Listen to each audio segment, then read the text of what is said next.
রাজনীতির পট পরিবর্তনে যশোরে হাত বদলেছে চাঁদাবাজির। শহরের নিউ মার্কেট এলাকায় দখল করা সরকারি জমিতে মার্কেট করে একসময় চাঁদা তুলত শেখ হাসিনার সরকারের আশীর্বাদ পুষ্টরা। এখন সেই টাকা ঢুকছে অন্য একটি রাজনৈতিক দলের নেতাদের পকেটে। এছাড়া খাজুরা বাস টার্মিনালের প্রায় ২০০ দোকানে মাসে চাঁদা নেওয়া হয় প্রায় ১২ লাখ টাকা। যশোরের শহরের গোল মার্কেট উন্নত করার লক্ষ্যে ২০১৬ সালে পুরাতনটিকে ভেঙে নতুন ভবন নির্মাণের কাজ শুরু করে হাউজিং কর্তৃপক্ষ।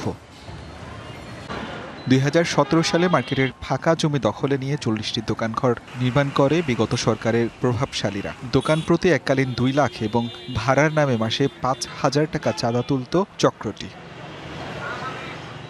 সরকার বদল হয়েছে, তারপরও থেমে নেই চাঁদাবাজি। দোকান ভাড়ার নামে টাকা নিচ্ছে আরেকটি চক্র। মার্কেটটা আমাদের সবার কাছ থেকে একটা জামানত টাকা নেওয়া হয়েছিল, সম্মিলিতভাবে টাকাটা এক জায়গায় করে পরবর্তীতে মার্কেটটা তৈরি করা হয়। ৪ বা ৫,০০০ টাকা দেয়, মানে আমি থাকি না দোকানে, আব্বু থাকে, তো ভাড়াটা তো এটা মানে কাদেরকে দিচ্ছে এটা তো আমি জানি না। এছাড়া খাজুরা বাস টার্মিনাল এলাকায় ২০০টির দোকান থেকে প্রতি মাসে প্রায় ১২ লাখ টাকা চাঁদা নেওয়া হচ্ছে। প্রকাশ্যে অনিয়ম হলেও পুলিশ বলছে জানা নেই। এসব ঘটনায় অতিষ্ঠ এলাকাবাসী ও ব্যবসায়ীরা। শিয়া বাটার ও ভিটামিনে সমৃদ্ধ লিলি বিউটি সোপ, তারুণ্যময় উজ্জ্বল ত্বকের জন্য। রিমার্ক ৫ তারিখের আগে যেসব কর্মকর্তা ছিলেন, যারা মুন্সির মতো লোক এবং লিটুর মতো লোকরে আঙ্গুল ফুলে কলা গাছ বানায় দিয়েছেন, টাকাগুলো আপনারা কালেকশন করেন প্রশাসনের মাধ্যমে, দিয়ে এটা রাজস্ব খাতে জমা হোক। বাংলাদেশের মানুষ প্রত্যাশা করে চাঁদাবাদ মুক্ত একটা নতুন বাংলাদেশ। তো সেই জায়গাটা থেকে আমার মনে হয় জনগণের প্রত্যাশাটা পূর্ণ হয়নি। এই চাঁদাবাজদের ব্যাপারটা উপশহর হাউজিং এস্টেট তারা এড়াতে পারে না কোনোভাবেই, এই দায় তাদেরকে নিতে হবে। অসহায়ত্বের কথা জানালো জাতীয় গৃহায়ন কর্তৃপক্ষ।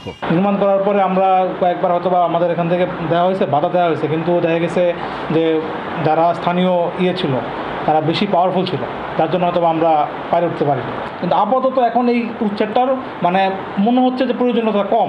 সুনির্দিষ্ট অভিযোগ পেলে কঠোর ব্যবস্থা নেওয়ার আশ্বাস জেলা পুলিশের। আর যদি এখানে কোনো পক্ষ চাঁদাবাজি করে থাকে, কেউ কোনো ভিকটিম যদি তার ডকুমেন্ট সহ সেগুলো আমাদের কাছে এসে লিখিত অভিযোগ করে, অবশ্যই আমরা আইনানুগ ব্যবস্থা নেব। শুধু আশ্বাস নয়, চাঁদাবাজি দখলদারি বন্ধে কঠোর পদক্ষেপ নেওয়ার দাবি সবার। DVC news desk.